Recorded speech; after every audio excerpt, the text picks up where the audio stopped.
Good morning, everyone. It's Friday, so that means it's time for the Friday News Roundup. Today on CityCast Las Vegas, I'm here with Nevada Current Deputy Editor April Corbin-Gurnis and my co-host Sarah Lohman, and we're discussing Nevada's Use It or Lose It federal funds, why local governments are spending more than ever on lobbying in our state, and Las Vegas's bid for the 2029 Super Bowl. It's Friday, October 24th. I'm David Figler, and here's what Las Vegas is talking about.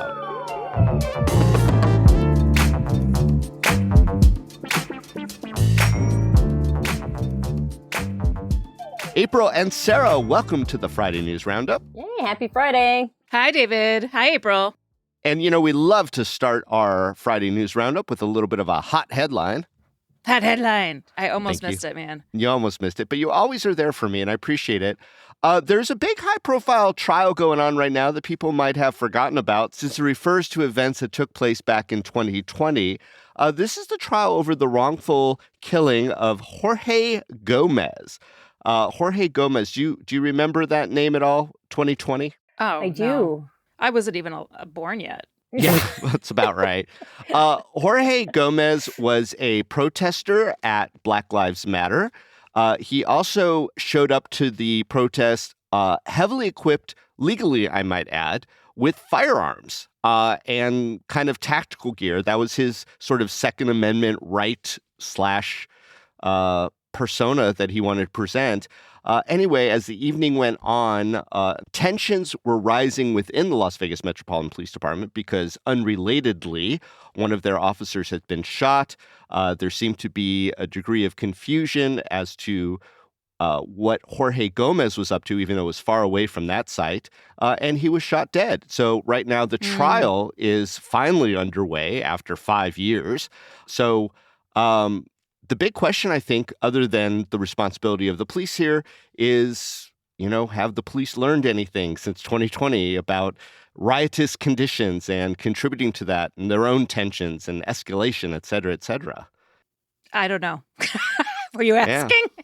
Is Well, that rhetorical? I am. I mean, it's what we talk about during a hot headline. Just a little impressions. I would say that, and I don't know the details of that case, I'll admit, but in regards to your question, having just attended that No Kings protest that was in downtown during the day and seeing the incredibly heavy-handed presence from Metro, I don't know that it doesn't feel like they've learned any lesson in terms of coming off very aggressive and there were no incidents at that protest. Yeah, only one arrest, but it was certainly right? only one arrest, but certainly that type of heavy police presence doesn't help things, I think, when it is a peaceful thing. And if you include somebody on the protesting side who is, like you say, legally armed, it's a recipe for bad news, I think. But yeah.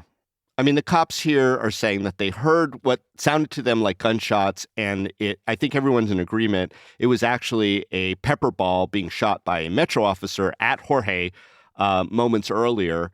I mean, that kind of begs the question, Sarah. It's like, when is there a riot that requires things like tear gas and pepper balls? And when do things like tear gas and pepper balls make it into a riot? I just think in general that we are sold guns and the concept of guns as solving problems when it just seems to consistently create problems. Why? Why guns? Well, this is the first really high-profile trial stemming back from the Black Lives Matter protests, so it'll be interesting to see what comes out of it. All right, first topic, federal funding. Use it or lose it. That seems pretty dire, but April, what's going on in Nevada, specifically Southern Nevada? Yeah. So as you may recall, back in 2021, Congress and then President Biden passed the American Rescue Plan Act, which gave billions and billions of dollars to states and gave them wide discretion on how to use that money. Nevada received $2.7 billion, B with a B, billion with a B. And so what state lawmakers last week learned that $789 million of that ARPA money has not yet been spent, by the programs that they allocated that money to. And there is a federal deadline of December 31st, 2026. So that's a little over a year away, which for me and you, that feels pretty far out in the future. But in terms of government spending and allocating projects and figuring these things out, it's drawn some concerns that the money will not get spent by that amount, particularly because a lot of that money is attached to building stuff. So about half of it altogether is related to either housing, which again, that's construction projects, major construction projects, and then internet, so broadband projects across the state. Again, that's infrastructure, it's building stuff, and things that require permits and construction and a lot of red tape and all of that. So they're concerned that that money is going to not get spent, or they want assurances. Why is it so hard to spend it? You know, with the internet broadband thing, that's building broadband into rural communities, and that requires, the concern there is related to the process of having to do it. So it's all on federal land, because as we know, the majority of Nevada is owned by the federal government. So there's a lot of permitting stuff that they have to do. There's a lot of review stuff that they have to do with the Bureau of Land Management, the other BLM, and as well as the local municipalities that they're involved with. So it's just a long process in general. And then with construction and all of that, there's been obviously a lot of economic factors in terms of the costs of things rising and, the cost of lumber and the cost of labor, all sorts of different issues that are related to that, which make projects delayed. But I will say that the Nevada Housing Division, which is in charge of the housing projects that are involved with this ARPA money, and the Governor's Office of Science, Innovation, and Technology, which is in charge of the broadband project, both of their leaders say that they're on track to spend the money, and they sort of made the claim to lawmakers that, yeah, our numbers are really low right now, but once we get the permit, once we get that final approval, it's going to go from 0 to 100 really fast, right? So like all of the money will be spent. And so they are convinced, and they've said that they feel confident that that money will be spent, but there is some concern still out there from lawmakers. I mean, listen, this is a cheap joke, but just put me in charge, because there's nothing I love more than the directive that this money needs to be spent by a deadline. I will spend that money. I will spend that money for you. And you know what? Let's just build half a ballroom. 178 million? That's one half of a ballroom. Done. We'll have a roof or whatever, because the other one's costing $300. Yeah, and it should be in some geometric shape, not a sphere, but something like maybe a hexagon or something. Oh, I do like that. Definitely not a pyramid. Pentagon. That shape is taken. No, we already as well. have a pyramid. We already have a sphere. What major cube? We don't have a giant cube, do we? Madison Square Garden. I guess I'm thinking Madison Cube Garden, which is a Futurama reference. Yeah, a dodecahedron, spilled out in the desert. Money is spent. That's how you do it. Oh my gosh. Maybe on a more serious note, although I do appreciate you, Sarah Lohman. Of course I do. I want to spend that money for them too. I mean, what kind of things should we be thinking about as these scenarios become more common? Like, are there alternatives to relying on these pass-through of federal funds? Listen, I do have a real answer for this, but then we'll pass it back to April for the real answer. We are not the country of Nevada. I do feel like our federal government is treating the states as though we are not the United States of America. The whole theme of the past 10 months has been figure it out yourselves, but also if we don't like what you're doing, we're going to step in. It's been about cutting money to states. We've seen the effects personally as we see programs that either we love or are important to our livelihoods or other people's well-being crumble and shudder, right? So there shouldn't be an alternative to relying on federal funds, because this is the United States of America. And our states are run with a combination of in-state government end funds and federal funds, because we are a united country. So this idea that we should be put out on our own is baloney. Let's spend that money. Spend that money. April? No, I don't know if I have anything else to add outside of that. I mean, I think that, well, I think your question is salient, because I don't know that obviously under the current administration, that any of the states can expect such a wide influx of money. Obviously, that was a specific time that was related to a specific president and a specific era of COVID, where we sort of collectively decided that we needed to invest in that. So I don't think it was a once in a generation thing. One would assume, perhaps, that we're not going to be able to rely on that. So we need to look at local solutions. But to Sarah's point about money being taken from us and all of that thing, I think, and nobody said this in the meeting that I covered, none of the lawmakers said this, but I think the concern, or maybe some of the motivation behind this, obviously, is just making sure that the money that we receive from the federal government, we spend and we don't lose it. But also, if we are headed towards a recession or an economic downturn in general, or if the federal government continues to stay shut down and people run out of, food stamps and all of these sort of social programs, we have $789 million of money that is available to be tapped into. And a lot of those social programs and those things are ARPA approved programs. A lot of these things are things that already received money from that. So that's something that ARPA was very broad. It was very broad, yeah. They did scramble to figure out ways to qualify for and then distribute the money. But we've been hearing about these problems all along, since and that the beginning. money can be reassigned to programs that have already been approved? Correct. It can be, as long as as long as a program meets the guidelines of the original ARPA plan, they could go back and do it. Nevada Humanities definitely needs an influx, Nevada Arts Council. I don't think they're part of the plan. I think it's more about housing and education and security and things of that nature. But I mean, I guess to sum up, and maybe to beg the question, is Nevada just really shitty at figuring out ways to funnel these funds to the things that are most important for our community, like things that Sarah mentions, like the humanities and arts, which always seem to get left out?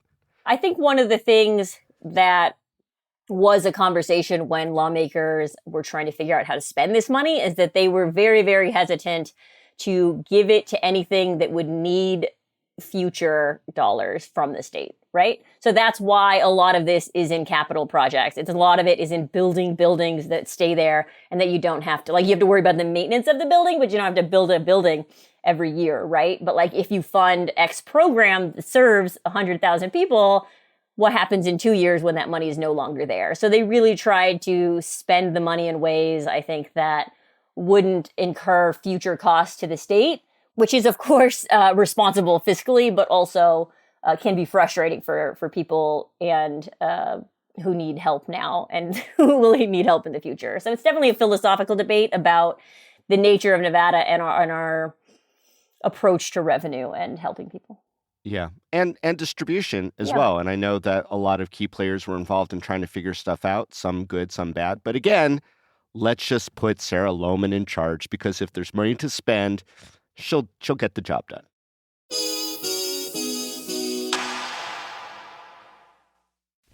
Hey, Las Vegas, ever look for a sign of what to do? Well, here's one, literally. The Neon Museum is offering a limited time deal just for Nevada residents. 50% off admission to one of the most iconic must-see spots in the city. That's right, half off to explore Vegas history through the glow of vintage neon signs. Just swing by the box office, show your Nevada ID, and you're in.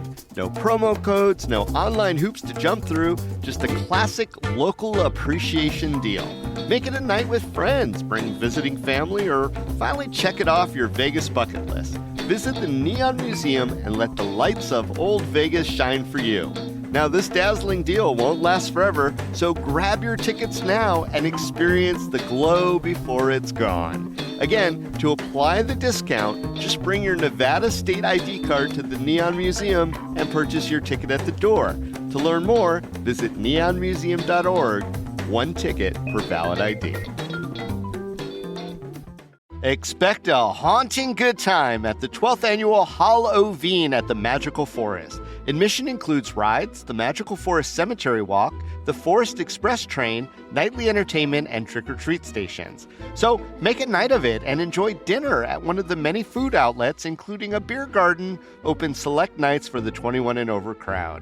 As one of the primary fundraisers for Opportunity Village, attending directly supports people with disabilities in Southern Nevada. So during the 2025 season, Halloween, it's open October 20th through November 2nd from 5:30 to 9 p.m. Sunday through Thursday and 5:30 to 9:30 Friday and Saturday. It's conveniently located right there on Oakey Boulevard near Torrey Pines. Tickets for Halloween can be purchased online at www.halloveen.org. The cost is only $25, and you can stay updated with the nightly hauntings by following the event's social media accounts on Facebook and Instagram at Magical Forest OV. So grab your tickets now, halloveen.org. All right, question number 2. Sarah, we're going to come to you on this one. Okay. Lobbying, This is not the money episode for sure. at local government, but by local government, has gone up. Explain this. Yeah, I actually really learned something. It had not occurred to me. I mean, we hear about lobbyists for companies, but what about lobbyists for your local and county governments? So like city, town, county governments all over the School country. boards. School boards send lobbyists who either work for that smaller government or from professional lobbying firms to our Nevada Assembly to lobby on the behalf of these communities and bills that they want passed. So this year, communities within Nevada spent $5.2 million, which is a 10% increase from spending in 2023. Now, this isn't just in Nevada. What's that percentage increase? 10%. Okay, that's significant. It's significant, yeah, but we were still spending a lot of money in 2023. Mm-hmm. And it's not just our state. This spending reflects a nationwide increase in local government's lobbying efforts. We're seeing it all over the place. I should mention this reporting is from the Daily Indie. They also noted that, unsurprisingly, the local governments in Clark and Washoe counties, that holds 90% of the state's population, made up close to 90% of total lobbying expenses. That being said, per capita lobby expenses, so dollars spent per person, were the highest in rural areas. So there is a little bit of a balance there. Basically what's happening, this is a great quote from a political scientist. They're asking for particular benefits or exceptions that can be granted by the state government. And it's the same sort of thing that private companies or individual groups and citizen groups do as well. So our whole government apparently runs on lobbying. So to give you an example, in Clark County, they spent about $500,000 on 16 lobbyists from one lobbying firm. And here are the bills that they lobbied. One was an effort to expedite small public works. One establishes a database for families of victims, such as those killed during the 1 October shooting, to get information about their loved ones. Another bill makes it easier for people with past marijuana convictions to become foster parents. And then a bill about the hours of county treasurers. Fascinating. And then actually another one about adoption, too. A bill which increases adoption assistance by $8 million.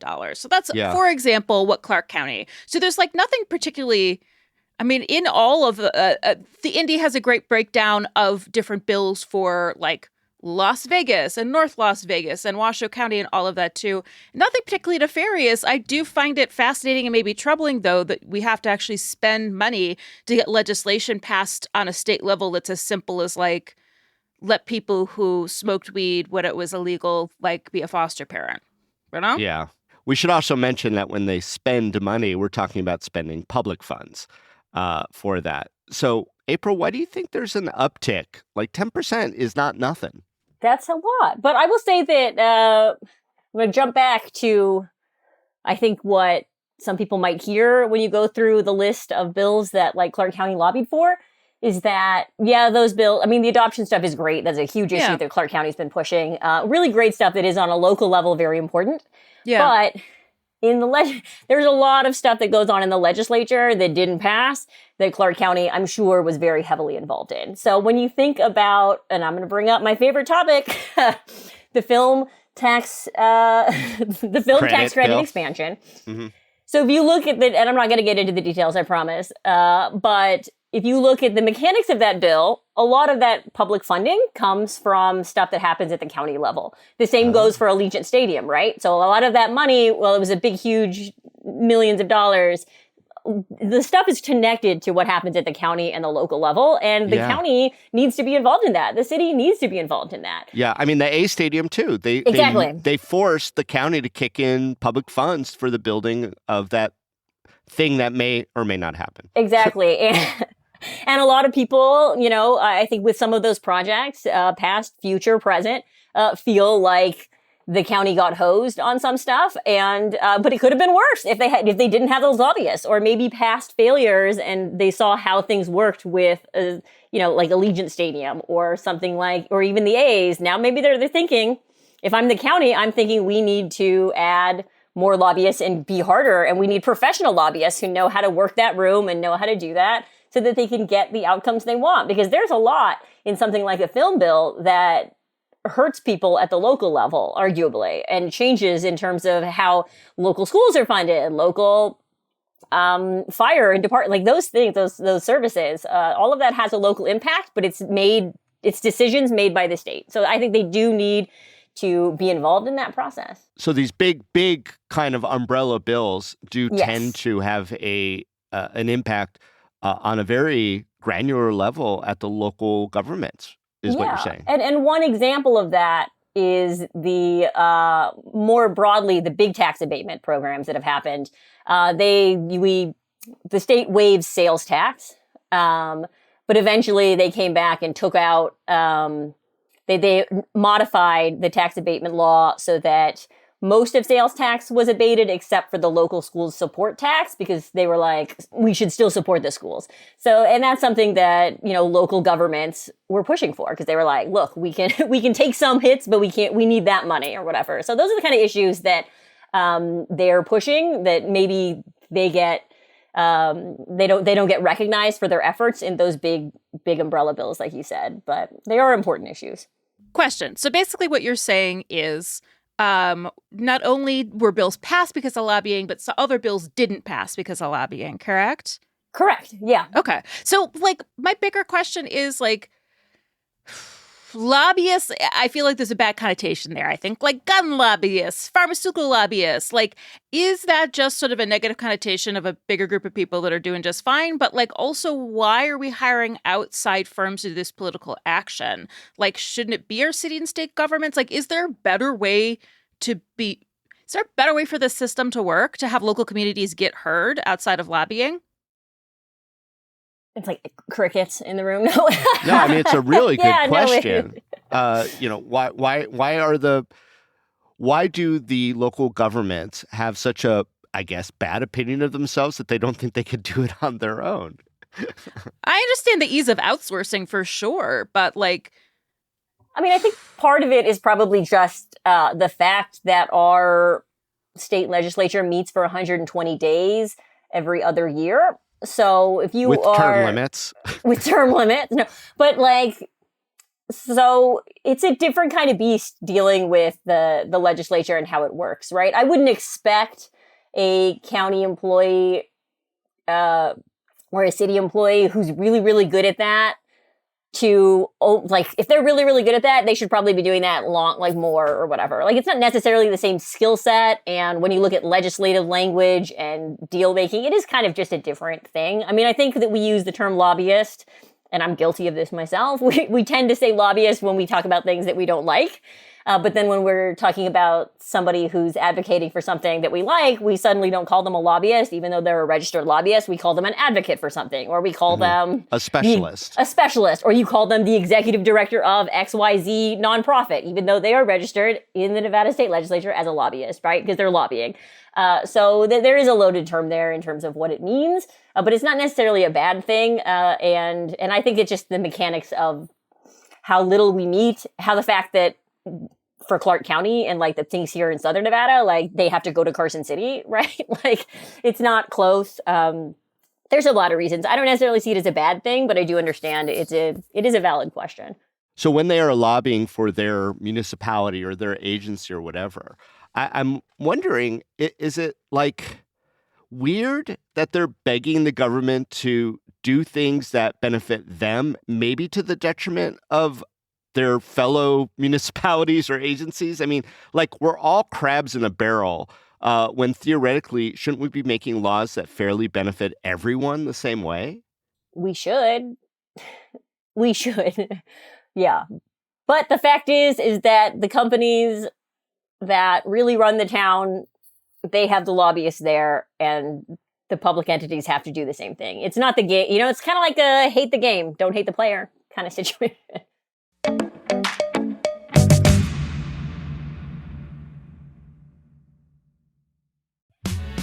The Water Lantern Festival is coming back to Las Vegas on Saturday, November 1st at Sunset Park. It'll be an unforgettable evening filled with community, connection, and thousands of lanterns lighting up the water. It's a family-friendly festival that has something for everyone. Food trucks, live music, and activities to enjoy before the lantern launch. Gates open at 3 p.m., the festival runs until 7, and the breathtaking lantern launch begins at 6 p.m. You should head on over to their website and check out some photos from prior events. They really are stunning. And each ticket comes with your very own lantern kit and marker so you can create a personal design, whether it's a message of hope, love, or remembrance, and then watch it float across the water alongside thousands of others. So don't wait. This event often sells out. Get your tickets now at waterlanternfestival.com. That's waterlanternfestival.com.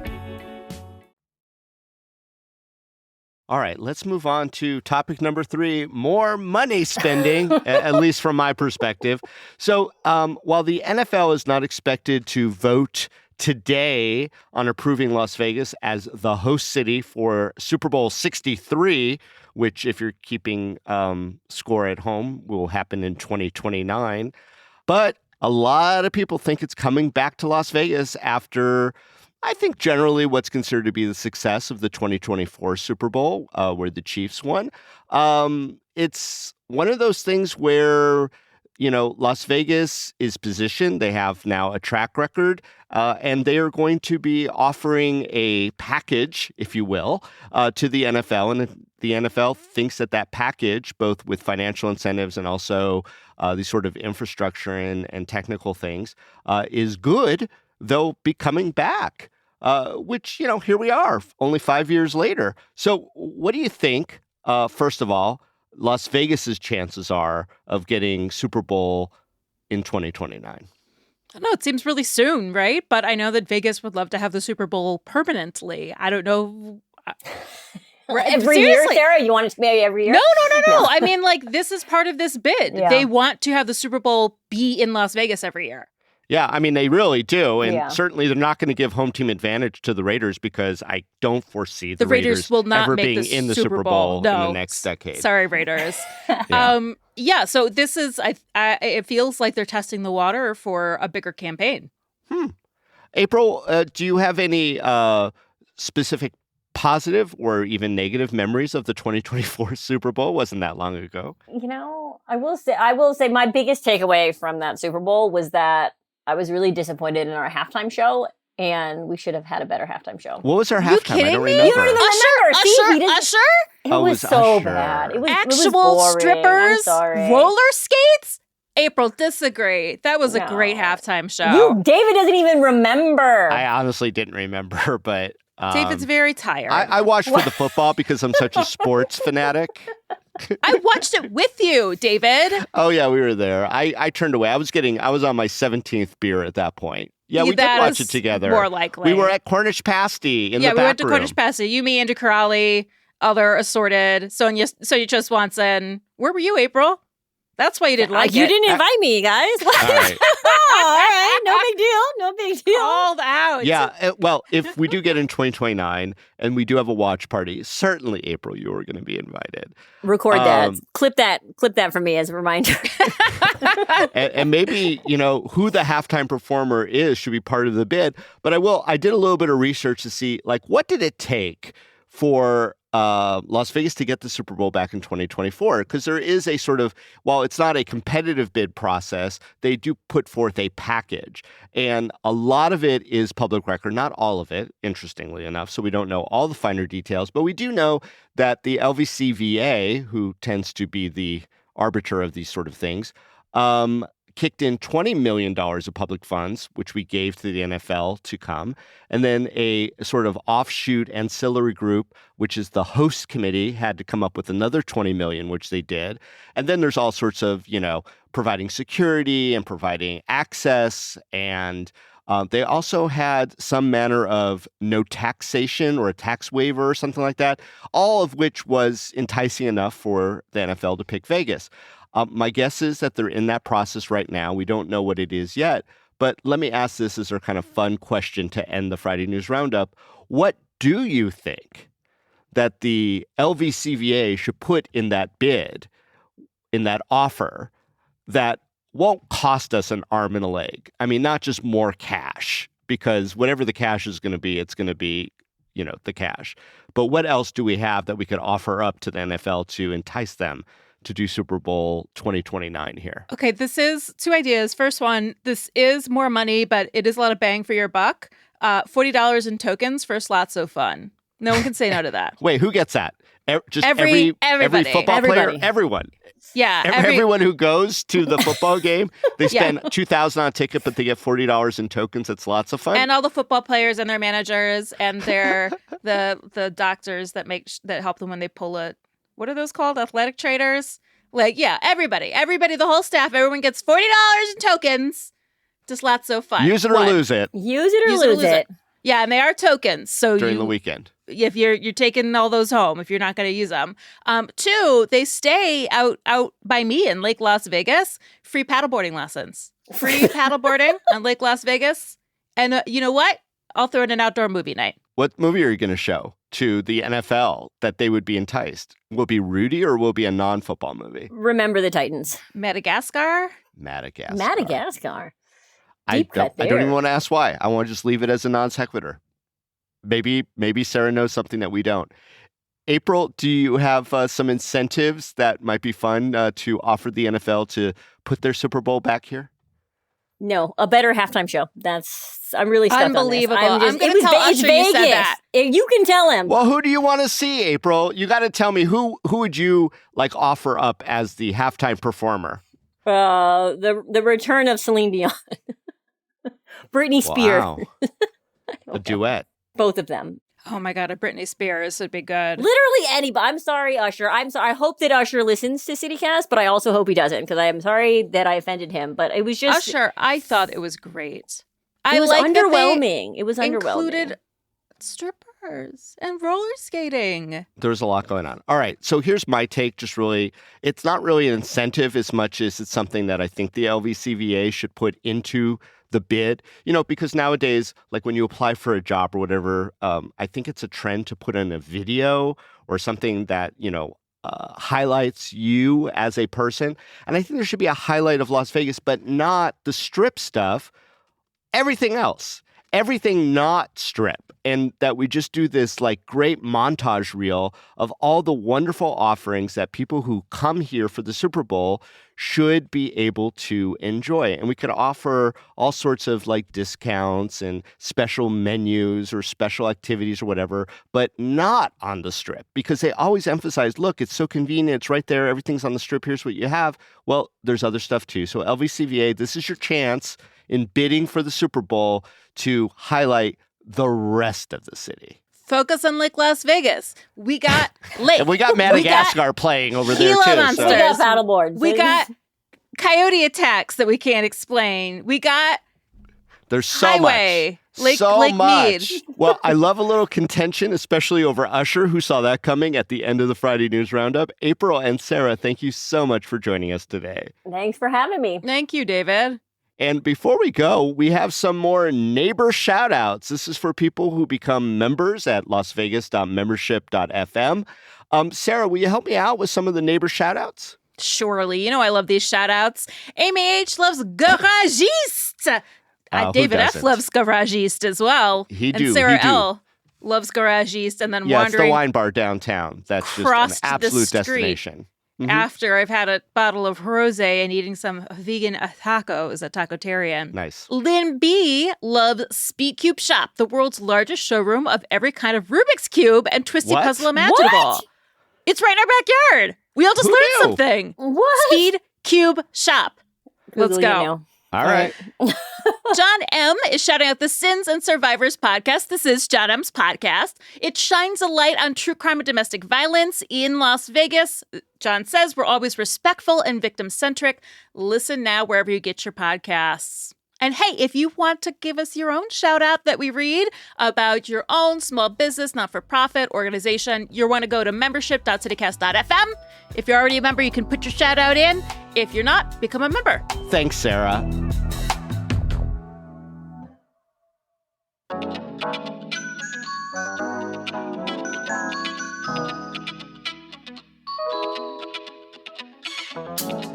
And that's all for today here on CityCast Las Vegas.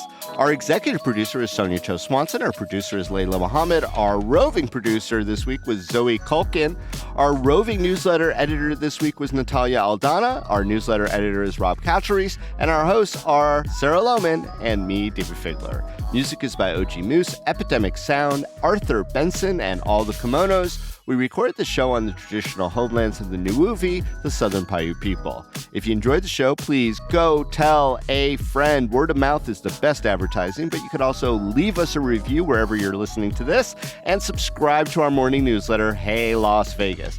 Don't forget, you can support this show and get some great perks by becoming a CityCast Las Vegas neighbor at membership.citycast.fm. We'll be back Monday morning with more news from around the city. Till then, stay lucky.